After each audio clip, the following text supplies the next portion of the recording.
सबको नमस्ते। कैसे हो आप सभी? मुझे लगता है कि आप सभी अच्छे होंगे। So welcome back to our channel that is RP educational hub. So today we are going to discuss our physics chapter electricity. So let's get started. What is electricity?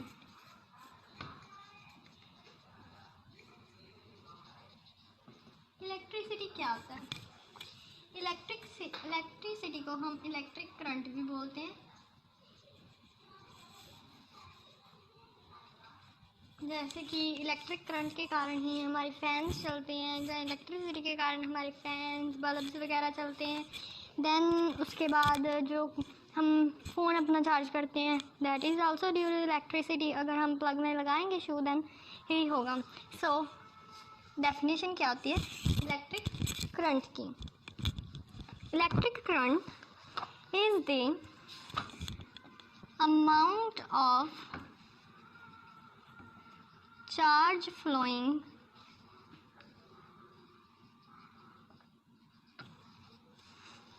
through a particular area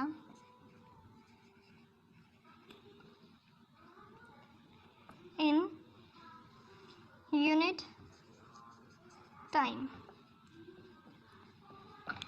मतलब कि जो एक particular area, मान लो यहाँ से लेके यहाँ तक, ये जो एरिया एक पर्टिकुलर जब चार्ज फ्लो किया यहाँ से यहाँ तक, उसको कितना टाइम लगा, उसे हम कहते हैं electric current. Means the amount of charge flowing through a particular area in unit time. Then जो इलेक्ट्रिक करंट है उसका सिंबल, शॉर्ट फॉर्म उसके लिए हम सिंबल यूज़ करते हैं कैपिटल आई। और जो इलेक्ट्रिक करंट है उसकी यूनिट क्या होती है? एम्पेयर। ऐसे यूनिट उसकी होती है एम्पेयर, जिसको हम कैपिटल ए से रिप्रेजेंट करते हैं। बाय यूजिंग दिस डेफिनेशन हम अब फॉर्मूला बनाते हैं इलेक्ट्रिक करंट का। करंट का formula electric current is equal to amount of charge flowing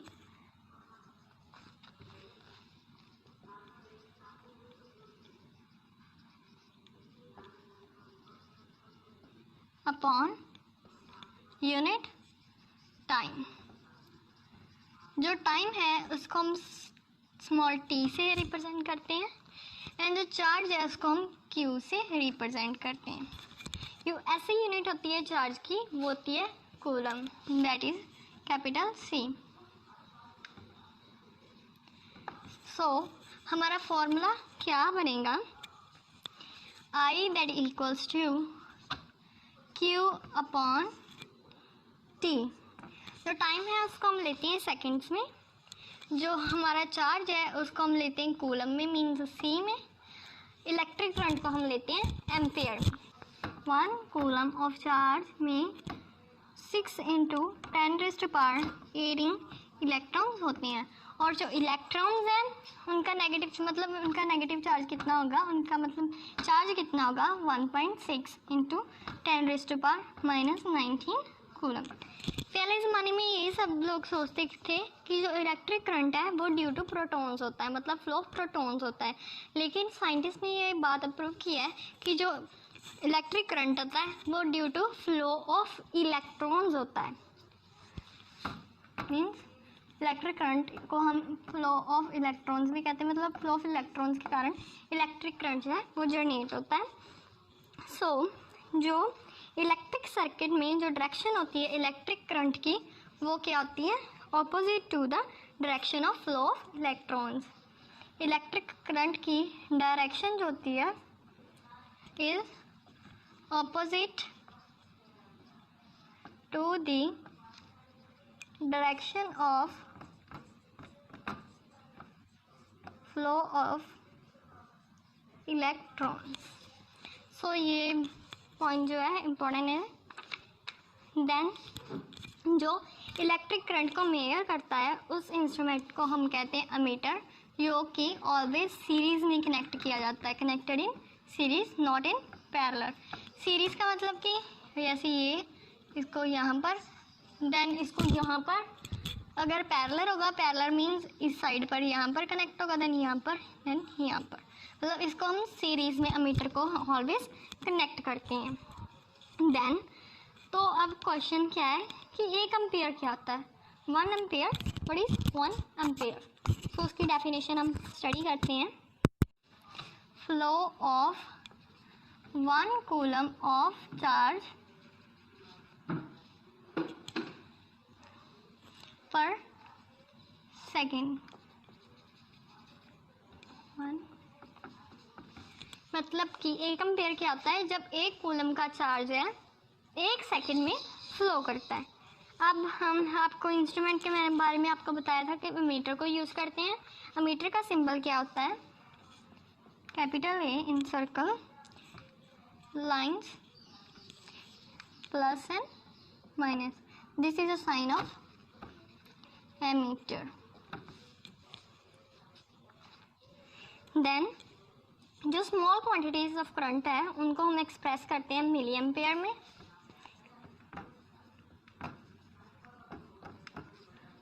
and micro ampere में। जो 1 मिली एम्पेयर होता है वो 10⁻³ एम्पेयर के इक्वल होता है, वाइल जो माइक्रो एम्पेयर होता है 1 micro ampere equals to 10⁻⁶ ampere. Then उसके बाद है हम न्यूमेरिकल एक सॉल्व करेंगे। जो 0.5 एम्पेयर का करंट है एक फिलामेंट से जाता है इलेक्ट्रिक बल्ब की 10 मिनट्स के लिए। देन हमें फाइंड करना है इलेक्ट्रिक चार्ज कितना है, मींस क्यू कितना है, ये फाइंड करना है।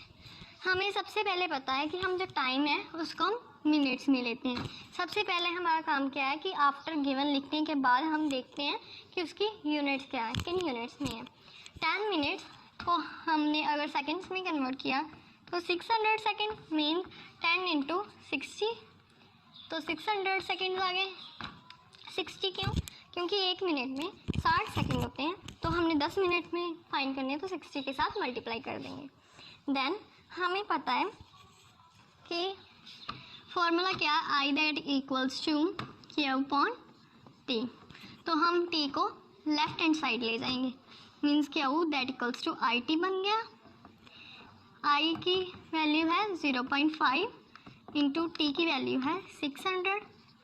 देन Q की वैल्यू क्या आएगी? 300। Q की यूनिट्स क्या आती हैं? Coulomb. So we will write coulomb. So this is our answer. Then next topic is electric potential and potential difference। electric potential and potential difference, इसकी हम पहले डेफिनेशन करते हैं। Difference of electric pressure.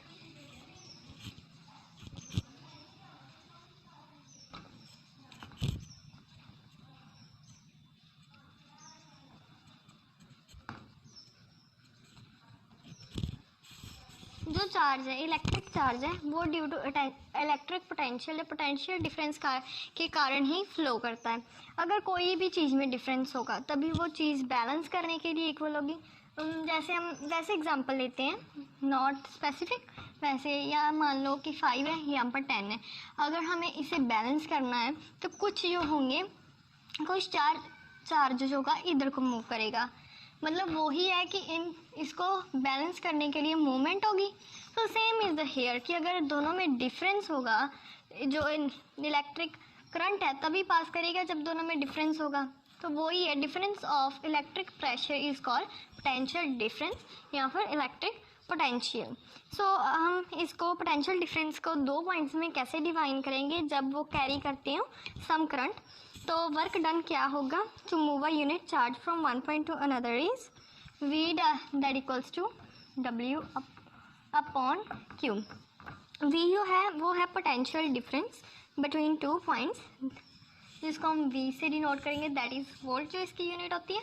Work done को हम W लेते हैं। Work done किसका, मूविंग करने के लिए चार्ज मैंने आपको पीछे भी बताया था कि चार्ज को हम Q लेते हैं। So formula arises W upon Q। Then ऐसे यूनिट जो होती है पोटेंशियल डिफरेंस की वो वोल्ट होती है, जिसके कारण हमें इसे V लेते हैं, जो कि नेम्ड आफ्टर की थी अलेजेंड्रो वोल्टा, जो एक साइंटिस्ट मीन्स फिजिस्ट था। जो 1 वोल्ट होती है वो इक्वल होती है potential difference between 2 points in a current carrying conductor when 1 joule of work is done to move a charge of 1 coulomb from one place to another. Means 1 volt किसके equal होगा? 1 joule upon 1 coulomb. Work done को हम लेते हैं जॉल में and Q means charge को हम लेते हैं कूलम में. 1 वोल्ट तब होगा या 1 वोल्ट का वर्क तब होगा पोटेंशियल डिफरेंस जब 1 जॉल जो है वर्क डन होगा किसको करने में? एक पॉइंट से दूसरे पॉइंट में 1 कूलम चार्ज को मूव करने में. तो उसे कहते हैं 1 वोल्ट या 1 volt potential difference. Potential difference है उसको मेज़र करने के लिए हम इंस्ट्रूमेंट यूज़ करते हैं वोल्ट मीटर. जो वोल्ट मीटर है वो ऑलवेज पैरेलल कनेक्ट किया जाता है. जो अमीटर था मीन्स जो इलेक्ट्रिक करंट को मेज़र करने के लिए यूज़ किया था वो सीरीज़ में था, लेकिन वोल्ट मीटर जो पोटेंशियल डिफरेंस को मेज़र करने के लिए यूज़ किया जाता है वो पैरेलल ही हम यूज़ करते हैं. Then circuit diagram. First of all, we will do a numerical of potential difference, then we will do a circuit diagram. How much work is done in moving a charge of 2 coulomb across 2 points having a potential difference 12 volt. Volt means हमने यहाँ पर work done find करना है. हमें given क्या है? Charge given है means Q की value given है जो है 2 coulomb and potential difference V that equals to 12 volt. By using the formula V that equals to W upon Q, right? So we will shift the W at left hand side, so we get V into Q, right? We are going to put the value of V that equals to 12. इसकी unit volt होती है, ये same unit में, so we do not need to change the unit. Then 12 into 2 that equals to 24 joule. Means work done को हम joule में लेते हैं, so 24 joule. Now we are moving to our next topic, that is circuit diagram. आता है इसमें जैसे battery आती है, हमारे सेल आते हैं, प्लग की आती है जो कि स्विच ओपन है उसका या क्लोज है, जो वायर्स हैं, बल्ब है वगैरह, मतलब जितने भी हैं उनके हम सिंबल्स यूज़ कर कर डायग्राम बनाते हैं.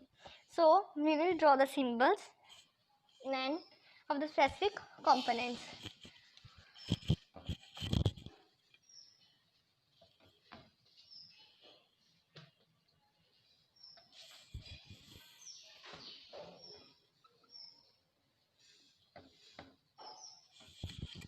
इलेक्ट्रिक सेल का सिंबल ये होता है.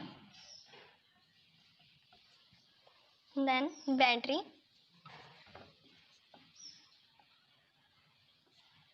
Means combination of electric cells को भी बैटरी हम कह सकते हैं.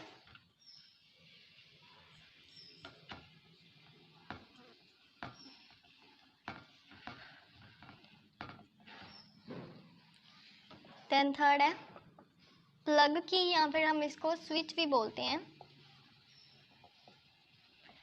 ओपन एंड क्लोज होते हैं, मतलब 2 सिंबल है, ओपन का अलग एंड क्लोज का अलग. For open we use and for close we use a dot. Then fourth है wire joint, means यहाँ पर wires का joint है, join करती हैं like this. Then wires without joining,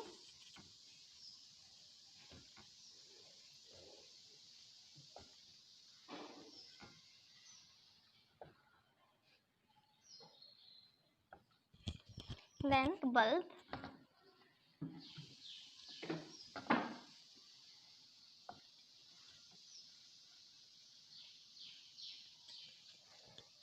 rheostat या फिर resistor.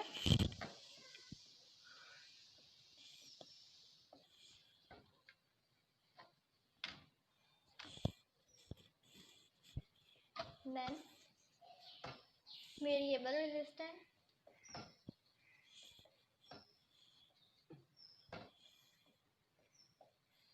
मीन्स हम रजिस्टर भी वर्ड यूज़ कर सकते हैं और रियोस्टेट भी यूज़ कर सकते हैं. वेरिएबल का मीनिंग ये होता है यहाँ पर जो वेरी करता हो, मतलब सेम नाउ वेरी करता हो. देन अमीटर को हम यूज़ करते हैं इलेक्ट्रिक करंट मेजर करने के लिए।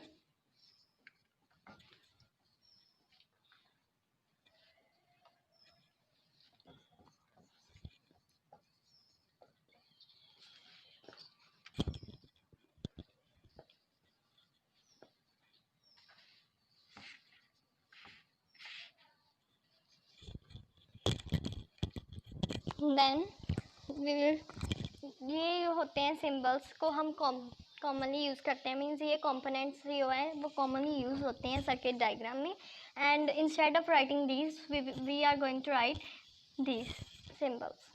जो एक जर्मनी फिजिस्ट था जॉर्ज साइमन ओहम, उसने रिलेशनशिप फाइंड किया था करंट एंड पोटेंशियल डिफरेंस में।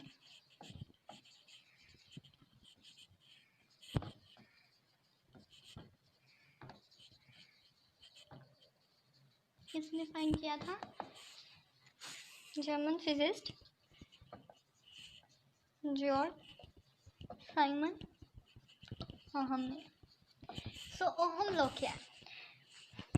The potential difference V across the end of a given metallic wire in an electric circuit is directly proportional to the current flowing through it, provided its temperature remains the same.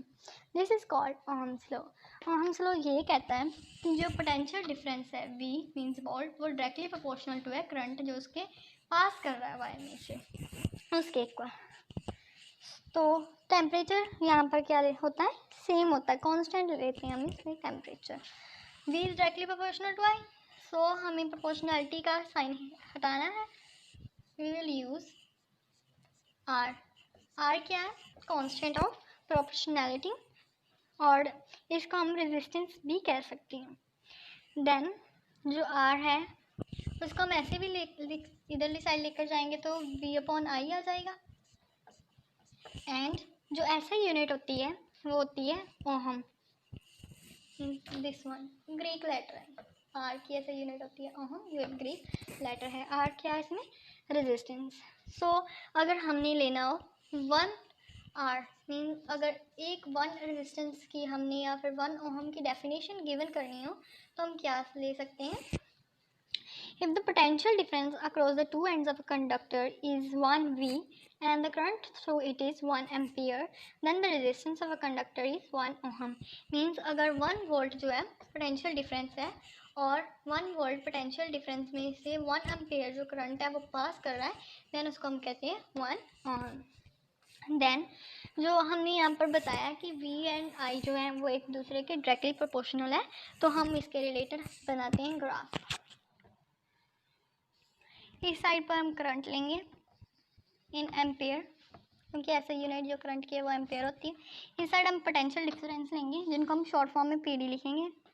V means volt में होता है potential difference, and so on.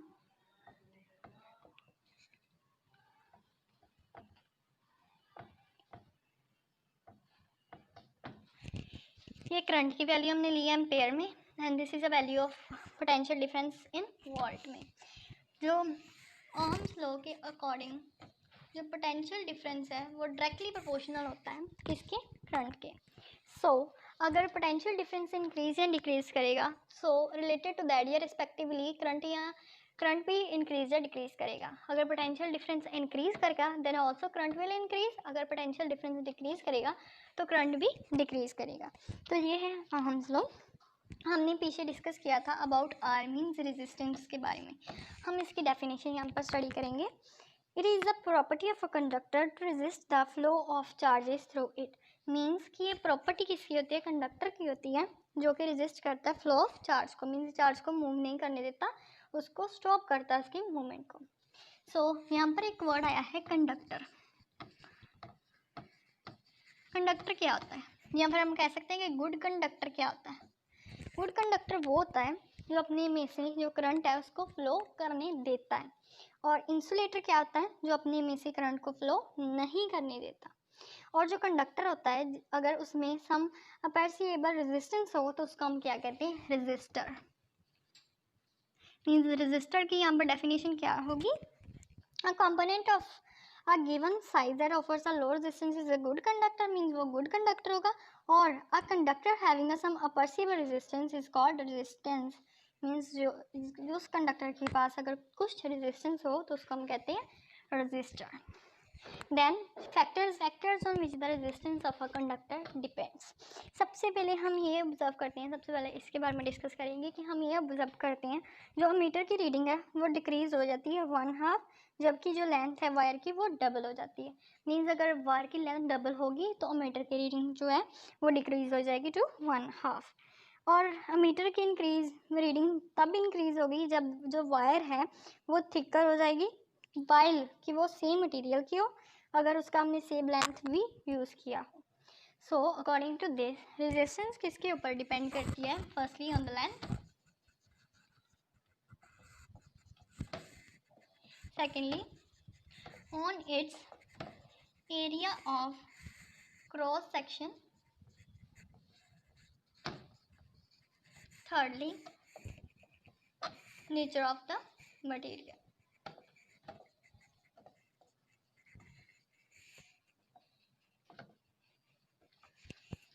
कि means अगर उसकी length में same रहेगी तो metre की रीडिंग जो इंक्रीज हो जाएगी ड्यू टू नेचर. इसके बारे में हम लेंगे क्योंकि या फिर क्रॉस सेक्शन लेंगे जब उसका एरिया जो है जो थिकनेस है वो डबल हो जाएगी. मीन्स इन 3 फैक्टर्स पर डिपेंड करती है.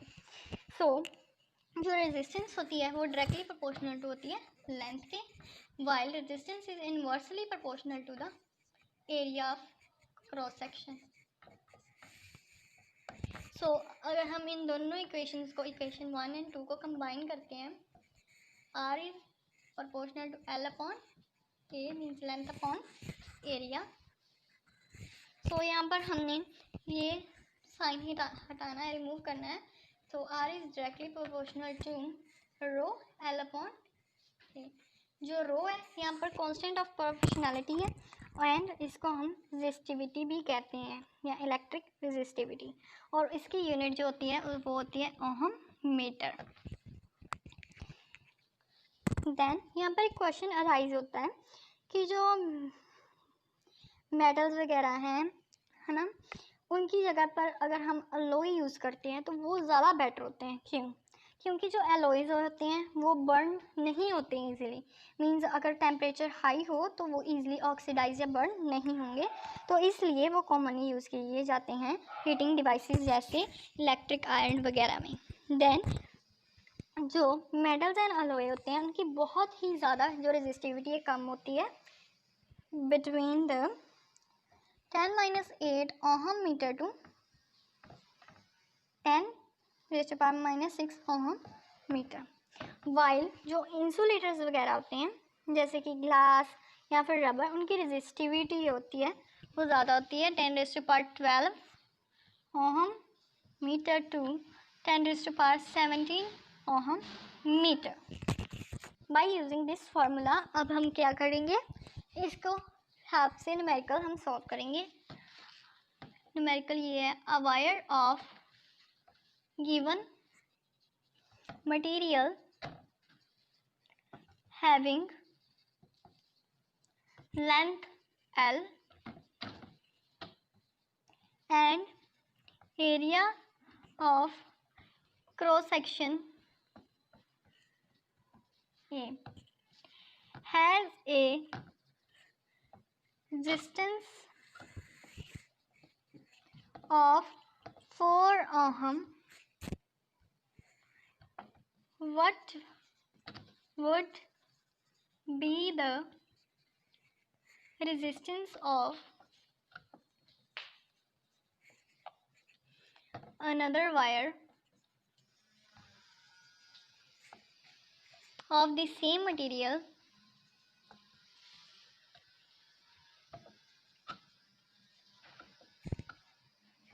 having length L by 2 and जो एरिया है वो है 2A. इस क्वेश्चन में हमें क्या गिवन है कि जो हमने एक वायर ली है उसकी लेंथ कितनी है L एंड उसका एरिया ऑफ क्रॉस सेक्शन कितना है A एंड उसकी रेजिस्टेंस क्या है 4 ओहम. तो हमने एक और उसी के सेम जैसी मटेरियल की हमने जो है वायर ले ली है, उसकी लेंथ जो है L/2 है and area of cross section 2A means उसका डबल है एरिया। सो हमने उसकी रेजिस्टेंस जो है फाइंड करनी है। फॉर फर्स्ट वायर हमें बताया कि R equals to row L/A होता है। हमें रेजिस्टेंस कितनी गिवन है 4 ohm. And for second wire means R2 हमें यहाँ पर लेंथ L/2 गिवन है, while area of cross section कितना है 2A that equals to 1/4 row 1/A, क्योंकि यहाँ पर 1/4 कैसे आया। सो अगर यहाँ पर 2 की वैल्यू, इसको हम 2 को नीचे लिख देते हैं, means rho that equals to L/2, यहाँ पर एक और 2 है, इनका क्या होगा multiply A। So rho will become 1/1 into L लिख सकते हैं 4 means same like this 1/4 row L/A। So R2 की वैल्यू क्या होगी इसमें, यहाँ पर क्या है, हमें 1/4 रो L/A R2 जो रो L/A है वो R1 के इक्वल हो सकती है, क्योंकि यहाँ पर हमने दिया ये देखो। सो यहाँ पर हम क्या करेंगे R2 that equals to 1/4 R1। So R2 क्या होगा 1 ओम। कैसे होगा, हमें R1 की वैल्यू क्या दी है 4 ओम।